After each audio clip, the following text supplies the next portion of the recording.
Olá, eu sou Lorena Vieira e quero te dar as boas-vindas a mais um panorama histórico do nosso plano de leitura bíblica cronológica. Na nossa semana de estudos, em que estamos, a 11ª semana, nós estamos lendo, caminhando pelo livro de Deuteronômio, concluindo aí a nossa leitura do Pentateuco, o último livro, então, do Pentateuco, o livro da Torá, que compõe a Torá, né, hebraica.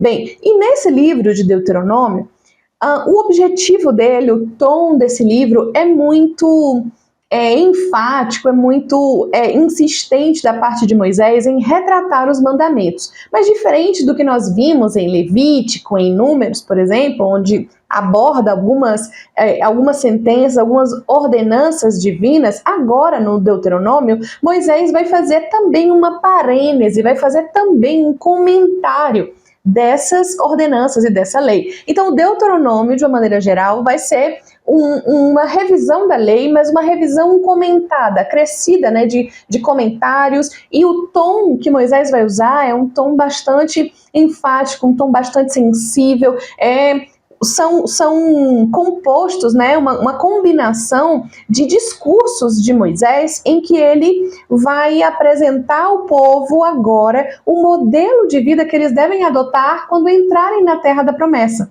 O que eles devem fazer, como eles devem viver agora nessa nova etapa da jornada do povo de Deus, que vai ser na Terra da Promessa. Então, até aqui, eles ouviram sobre a promessa, até aqui eles viveram obstáculos, dificuldades para chegar à Terra da Promessa. Mas agora, os desafios são entrar na Terra da Promessa e viver, permanecer, continuar aí nessa Terra prometida.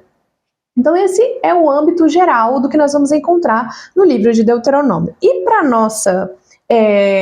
o nosso panorama histórico de hoje, eu quero trazer para vocês dois assuntos, basicamente. Então, o primeiro assunto relacionado a esse livro assim, relacionado à datação, ao momento em que ele foi escrito, à autoria. Nós já discutimos, sobretudo se você está acompanhando os guias de estudo, se você ainda não sabe sobre os materiais extras aqui do nosso plano de leitura bíblica, então eu vou deixar todas as informações aqui na descrição desse vídeo para você se inteirar sobre isso, tá bom? Bem, e se você está acompanhando o nosso guia de estudos, então você já sabe que existe uma teoria que posiciona o livro de Deuteronômio não como uma autoria mosaica, mas entende, na verdade, toda a Torá, esses escritos, né, do Pentateuco, como pós-escritos, como escritos não no tempo em que esses eventos estavam acontecendo, não ali no período do Êxodo, mas muito posterior, 1000 anos para frente, mas quando nós estivermos aí falando do cativeiro ou da dominação, do período da dominação persa. Então existe essa teoria de que esses livros teriam sido escritos posteriormente e com o objetivo de construir uma história que trouxesse esse sentimento de glória para o povo de Israel. Então, como vamos construir uma história que traga para a gente uma memória gloriosa da nossa origem? Então, existe essa teoria. E aí, o primeiro tema que eu quero tratar com vocês hoje aqui no Panorama Histórico é só resgatar algumas evidências e discutir um pouco evidências que apontam na direção contrária a essa teoria, confirmando o que diz a tradição judaica sobre a autoria mosaica do Pentateuco e a confirmação da vinculação da escrita desses livros com o período do exílio, né, com o período do êxodo, com a saída do povo do Egito, naquele processo ali em que o povo caminha pelo deserto, então Moisés está construindo, escrevendo a narrativa do Pentateuco, né, a narrativa e todos os outros gêneros que estão incluídos ali, dentro dos assuntos da lei. Então, esse é o primeiro assunto que eu vou falar com você, já já a gente vai chegar nele. E o segundo tópico que eu quero falar com vocês é a respeito da insistente recomendação de Moisés relacionada à advertência contra a idolatria. Então, essa é uma fala repetida e insistente que nós vamos observar dentro da narrativa do Deuteronômio. do livro de Deuteronômio, né? Então, é muita ênfase que Moisés vai dar nesse aspecto, porque, na verdade, toda a lei, ela se estrutura muito em torno dessa perspectiva devocional, dessa perspectiva de fé e devoção a Deus. Então, se eu tiro Deus do centro, tudo desmorona na estrutura que está se formando ali para as bases da nação de Israel. Então, e num paralelo, a gente pode dizer que isso também acontece na vida de qualquer pessoa, sobretudo quando a gente pensa aqui na nossa realidade cristã. Então, se nós tiramos Deus do foco, nós tiramos Deus do centro, então todos os nossos amores, todos os nossos projetos, todas as nossas perspectivas, emoções, sensações, avaliações, interpretações são comprometidas e entram aí num ritmo complicado, né, desestruturado em relação à realidade. Então, é a mesma relação que se observa quando Moisés fala a respeito da importância da fidelidade a Deus, do cumprimento e da observância dos mandamentos que estão descritos aqui na Torá. Então, Moisés vai ser bastante enfático com relação a isso, com relação à idolatria. E aí, o que eu quero falar com vocês a respeito disso é o fato de que Deus, quando faz essa recomendação, ele está fazendo não de maneira... é porque, né, faz parte de falar isso. Não. Quando Deus está falando isso, ele está falando porque ele sabe exatamente o que aguarda o povo mais para frente. Ele sabe exatamente qual é o tipo de tentação, de sedução que vai acontecer com o povo quando eles se aproximarem da terra, quando eles começarem a se relacionar mais com outros povos. E essa influência estrangeira vai causar muitos problemas para Israel. Então, como nós vimos nos estudos dessa semana, da semana 11, a gente vai perceber isso. E aí eu quero trazer para vocês algumas evidências que vão mostrar exatamente isso. Eu quero falar de duas especialmente, né? Que vão falar sobre períodos posteriores, tempos para frente na história de Israel, em que essa advertência, infelizmente, vai se tornar verdade na história do povo. E existem evidências que comprovam isso, para além dos textos bíblicos que nós vamos ver os profetas falarem muito a respeito disso. Nós vamos ver a mensagem, né, profética, nós vamos ver o movimento das monarquias, né, dos reis trabalhando em direção a isso. E falando e fazendo movimentos, né? Por ora reformas espirituais, por ora eles vão realmente comprometer o povo e trazer contaminação para o povo, promovendo cultos idolátricos, promovendo esse tipo de devoção deturpada a deuses pagãos, a deuses estrangeiros, né? Então nós vamos ver isso. Eu quero citar para vocês 2 exemplos. E para quem tem o guia de estudos, vocês vão encontrar aí detalhes também sobre isso lá no guia de estudos, sobre esses achados que eu vou discutir aqui. Mas eu vou também trazer imagens para que vocês possam ver sobre esses achados que nós vamos mencionar aqui, tá certo? Então, o primeiro dos achados que eu quero citar, que vão trabalhar bastante, trazer para a gente uma consciência, assim, uma evidência, vamos dizer, concreta, para além das literárias, a respeito desse sincretismo religioso que vai acometer Israel mais para frente na sua história. São as inscrições de Kuntele Ahud. Esses achados, eles foram encontrados no norte do deserto do Sinai, e esse achado, ele é datado aí do século 8 ao século 9 a.C. Então, estamos aí um tempo já à frente do que nós vimos aqui no Deuteronômio. Nós estamos aqui no século 15, né? Quando o Deuteronômio é escrito, instituído, e agora, lá no século 8, século 9 a.C., nós vamos ter datado esse artefato. E em que consiste essas inscrições?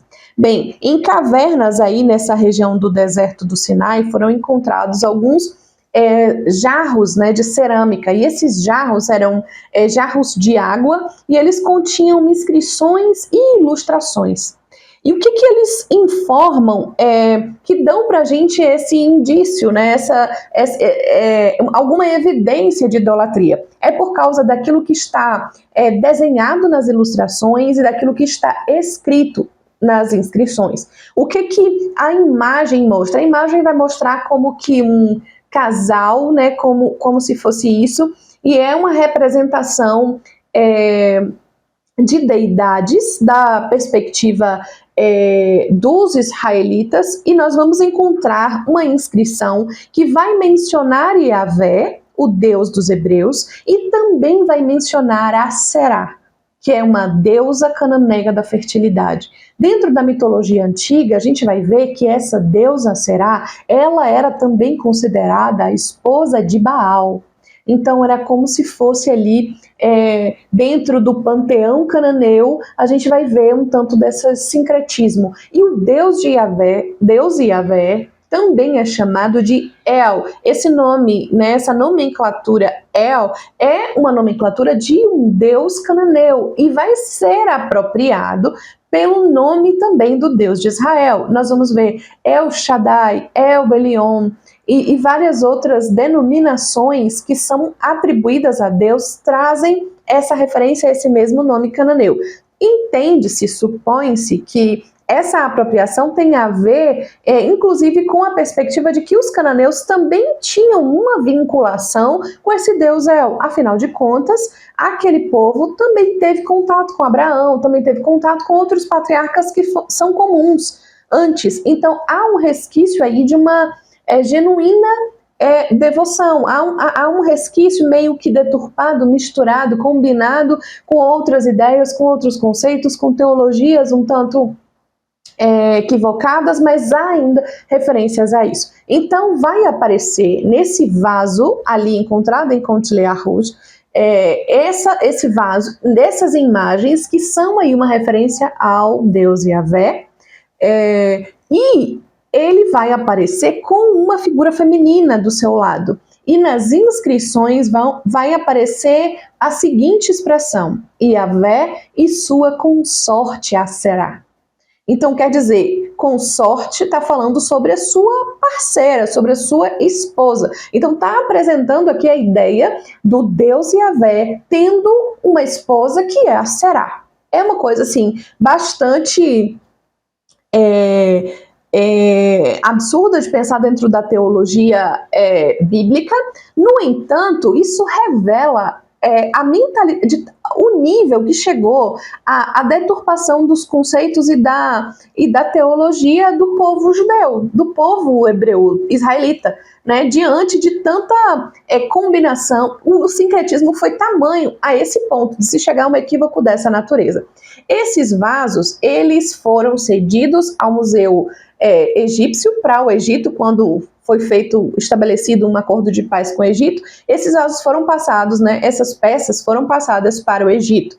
E assim, quem faz a descoberta desses achados é um arqueólogo, um pesquisador judeu. E ele diz assim, olha, ele comenta sobre o seu achado e ele fala o seguinte: olha, eu sou judeu, eu não sou religioso, ele ainda diz isso, mas me constrange, me cria um embaraço ter encontrado algo dessa natureza aqui na nossa terra e fazendo esse tipo de associação.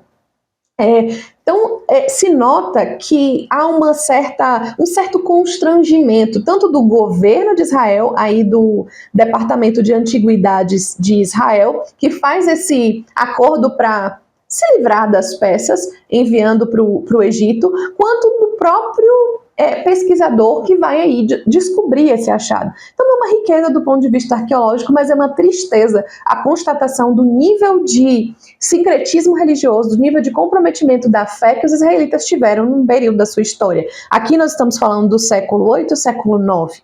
E aí nós vamos andar mais um pouco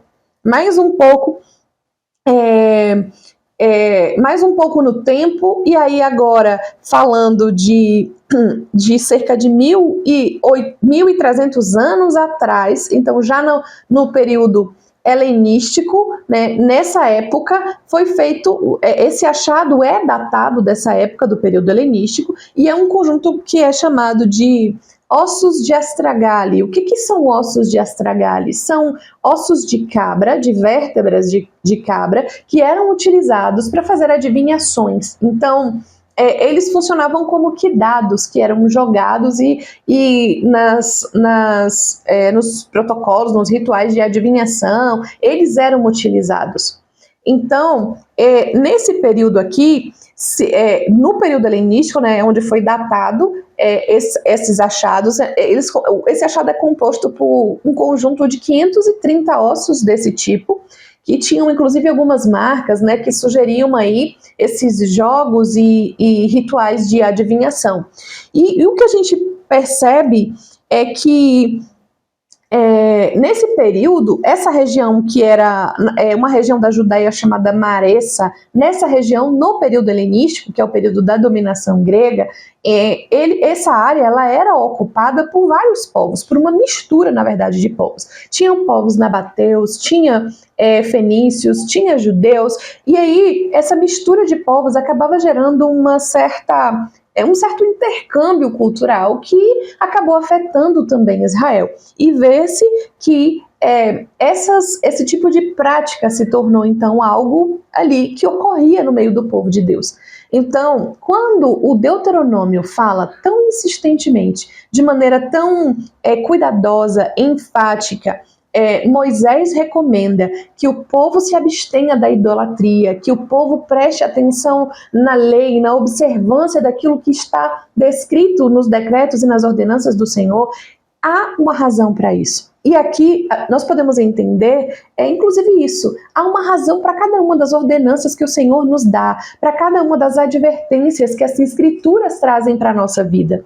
E isso é prevendo as dificuldades, os obstáculos e as tentações às quais nós vamos estar sujeitos na nossa vida, na nossa jornada de fé. Então, observe atentamente aquilo que as Escrituras ensinam, busque entender e aprender aquilo que é o modelo de vida determinado pelo Senhor por meio das Escrituras, porque isso vai te preservar, isso vai te proteger de cometer equívocos como o povo de Israel cometeu aqui.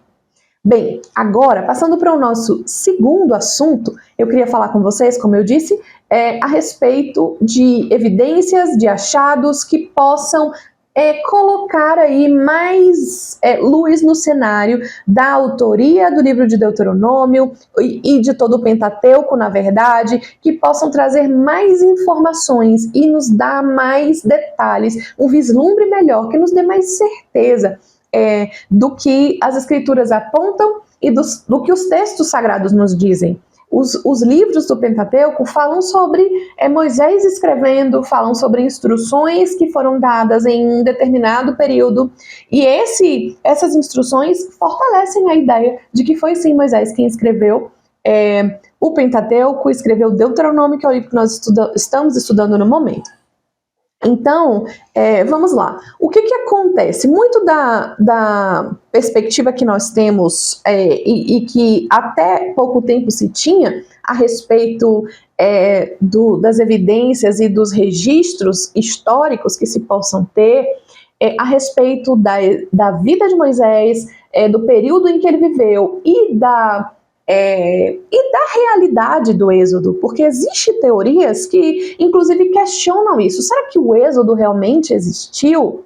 Então, agora eu quero falar com vocês a respeito disso. A primeira coisa que é interessante a gente pensar quando a gente está pesquisando evidências ou pesquisando confirmações históricas, arqueológicas relacionadas a esse tópico é o seguinte: os egípcios, eles certamente não vão escrever registros que falem contra eles, ou registros que sejam que possam manchar aí a sua história de um grande império. E a gente vai perceber isso na própria lógica que os egípcios mesmos usam para registrar os eventos da sua própria história. Por exemplo, quando falamos sobre a teoria da Hatshepsut ser a mãe do Moisés, então, a mãe adotiva, né, do Moisés, então nós vimos ali, naquele momento que estudamos isso, nós percebemos, por exemplo, que a Hatshepsut vai ter vários desdobramentos dessa história, mas ela foi ali uma regente durante algum período. E isso vai acontecer o seguinte, esse faraó que vai reinar ali perto da Hatshepsut, era um enteado dela, e esse faraó ele vai fazer de tudo para apagar o nome dela da história, tudo aquilo que ela fez de grandioso, como regente, como uma governante excelente, uma boa gestora da nação, ele vai fazer questão de apagar, e há registros disso, de sinais de que o nome da Hatshepsut tenha sido apagado da história. Isso aconteceu não só com ela, mas com vários outros faraós. Então, é uma coisa muito bem documentada já, que é característica dos egípcios reescrever a história ao bel prazer deles, conforme os seus interesses, né, conforme a perspectiva de quem está escrevendo essa história, né, de quem está ali naquele momento. Então, considerando isso, essa característica que é dos egípcios e de muitos governantes da antiguidade, nós vamos entender que, obviamente, eles não vão se encarregar de escrever documentos que digam que eles foram derrotados de maneira vergonhosa por uma nação de escravos, por um Deus que era muito maior e muito mais poderoso do que todo o panteão deles junto. Então, é um contrassenso você querer procurar aí, nesse lugar, alguma evidência que fale sobre isso, ou algum texto que seja muito claro e trabalhe sobre isso. A perspectiva da arqueologia, ela não trabalha com a mesma lógica que a história, né? Os historiadores, eles querem registrar os fatos. Em tese, essa é a ideia dos historiadores. Mas os artefatos, eles trazem a perspectiva dos próprios construtores da história, vamos dizer assim, né, atores que estavam vivendo naquele período. Então isso vai estar cheio e carregado da mentalidade deles, da perspectiva deles. E isso é uma riqueza também.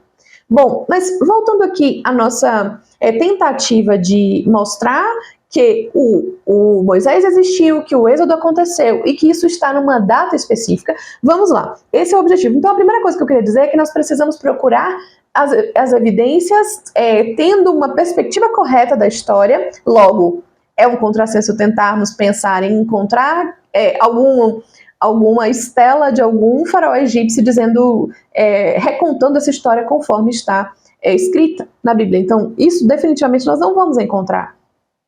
Outra coisa é que nós precisamos procurar no tempo certo, no período certo. Se a gente estiver no mesmo lugar, mas estiver procurando, se a gente estiver procurando no período errado, então as evidências não vão apontar corretamente as informações. Então essas são as duas coisas que eu queria tratar antes de passarmos aos pontos específicos que nos ajudam a caminhar numa direção aí favorável à autoria de Moisés do Pentateuco.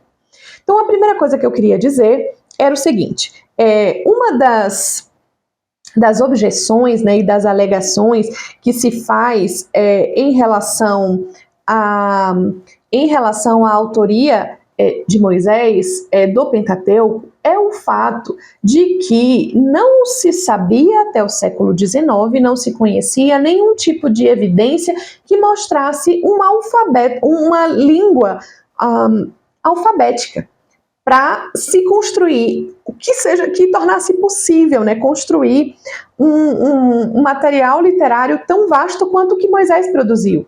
Então imagine escrever com a precisão que ele escreveu, usando hieroglifos. Então seria um trabalho extremamente complexo de se realizar. Então, por causa disso, até o século XIX, que é quando essa teoria foi elaborada, imaginou-se isso, que o Pentateuco seria um pós-escrito, seria um material produzido muito tempo depois, mais de 1000 anos depois, já no período ali da dominação persa, do Império Persa. Nesse período, então, é que, olhando para trás, sacerdotes tenham se debruçado a escrever uma história sobre a origem do povo de Israel. Então seria uma história criada posteriormente, né? Não necessariamente registrada enquanto ela acontece. Então essa era a teoria que foi elaborada no século XIX. E até então não se tinha nenhuma evidência de que existisse sim uma língua complexa o bastante, né, formatada a partir, na verdade, da perspectiva alfabética que pudesse promover a possibilidade de uma escrita desse tipo. No entanto, no início do século XX, encontrou-se um artefato, um grupo de inscrições que vão mostrar e apontar que existia sim essa escrita. Esse material, essa tableta que foi encontrada, ela tinha escritos na língua egípcia, hieroglíficos mais aprimorados, aperfeiçoados para uma perspectiva alfabética. E esses escritos foram produzidos por escravos egípcios, né? Por cananeus escravos egípcios. E com isso, nós podemos ter aí uma evidência que vai mostrar exatamente o que se pensava ali no século XIX. Ora, não tem uma língua que seja favorável à produção, então logo Moisés não pode ter escrito. Mas agora, esse achado vai trazer essa clareza a respeito de que sim, existia isso. Aí vamos pensar agora na questão da datação. Esses achados, eles estão datados do século XIX ao século XV, então, antes de Cristo. Então, esses materiais estão aí, do século XIX ao século XV. Agora, vamos pensar, quando que aconteceu o Êxodo? Se nós formos olhar para o que está escrito no registro bíblico, lá no livro de 1 Reis, nós vamos encontrar, no capítulo 6, o registro que vai falar sobre o ano em que começou a obra da construção do Templo de Salomão. E nesse momento ele é registrado assim, 480 anos depois que os hebreus saíram do Egito, então Salomão começou a construção do templo. Se você fizer o cálculo e somar o período, né, fizer aí o cálculo, né, o caminho reverso, você vai ver que calculando esses 480 anos, nós vamos chegar exatamente aí por volta do século XV, entre os anos de 1446 e 1490. Né? Então, nesse período está situada a saída do povo do Egito com base nessa referência de 1 Reis, capítulo 6. E outros textos bíblicos também vão nos ajudar a garantir, a assegurar essa datação para o período do Êxodo. A gente vai encontrar Juízes capítulo 11, Atos capítulo 13, também fazendo e sinalizando a datação do Êxodo para esse período. Então, século XV, antes de Cristo, é quando nós temos aí a datação precisa. Logo, se no século XV foi quando aconteceu o Êxodo, e agora nós temos achados que associam a esse mesmo período uma escrita que permite sim a elaboração de material como o que Moisés produziu, então temos uma boa evidência de que sim, ele pode ter escrito esse material com certeza. Outra questão interessante também de natureza literária que nós vamos observar é o seguinte: quando a gente olha para a Bíblia, a gente tem a impressão de que ele foi escrito em hebraico, tudo em hebraico, mas não foi bem assim. Sobretudo o Pentateuco, há ali combinações de outras, de palavras de uma etimologia diferente do hebraico, e isso vai corroborar com essa perspectiva da autoria mosaica. Olha só, nós vamos encontrar aqui nesse momento, quando a gente olha para os textos do Pentateuco, principalmente do livro de Êxodo, nós vamos encontrar aí muitas palavras que são de origem egípcia.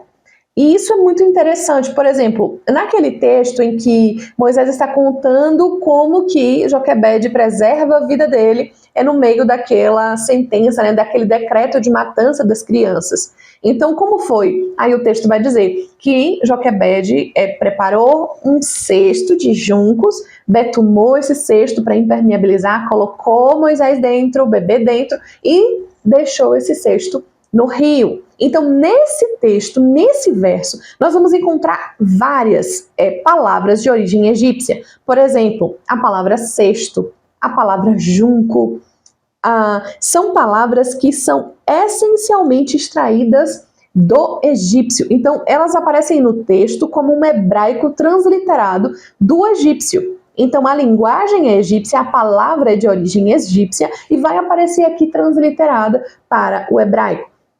Inclusive a palavra rio, que vai aparecer nesse trecho, nesse verso, também não é a palavra nativa do hebraico para designar rio, o que seria uma coisa, é uma palavra comum, né? Então não faria sentido, vamos dizer assim, se utilizar uma outra palavra, uma palavra de outra língua, designando a mesma coisa.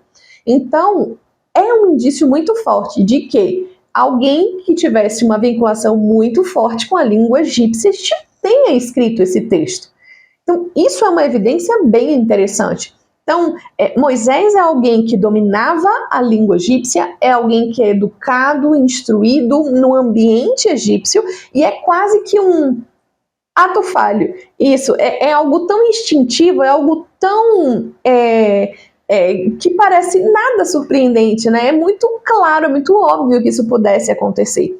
Se a gente pensar na teoria do pós-escrito, não faz sentido. Assim, se alguém quisesse construir um texto para dizer que ele foi elaborado em um período diferente daquele em que ele foi escrito, certamente ninguém seria tão genial a ponto de pensar, não, vamos criar aqui o seguinte, vamos pensar na língua egípcia, porque vai fazer todo sentido selecionar algumas palavras egípcias e aí interpolar essas palavras aqui ao texto que nós estamos escrevendo agora. É muito mais lógico, é muito mais sensato imaginar que isso seja fruto de um fluxo natural, de um léxico, de um repertório que faz parte de alguém que cresceu no Egito.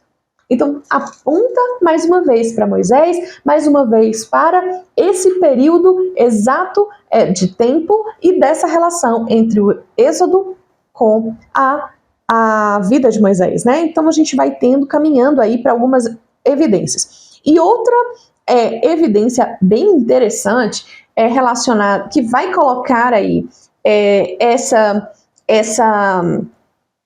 primeiro, vai colocar Israel e o Êxodo e essa noção de que naquele período essa nação já estava ali dentro de Canaã, é um achado muito interessante. E ele é chamado de pedestal de Berlim. Essa peça, ela é uma inscrição egípcia que está hoje no Museu Egípcio em Berlim. Então, e o que diz essa inscrição? Eu vou colocar para vocês darem uma olhada também nessa peça, e ela vai trazer 3 anéis com menções, referências a nações de Canaã, nesse período do século XV. Isso é muito interessante. No século XV, vai aparecer nessa peça, nessa inscrição egípcia, a menção a três nações que estavam localizadas na região de Canaã. Então, quais eram? Os 2 primeiros aparecem intactos, o nome completo. Então, aparece Ascalon e aparece Canon. Então, são dois povos que aparecem localizados em Canaã e estão aí mencionados por uma terceira nação, que é o Egito.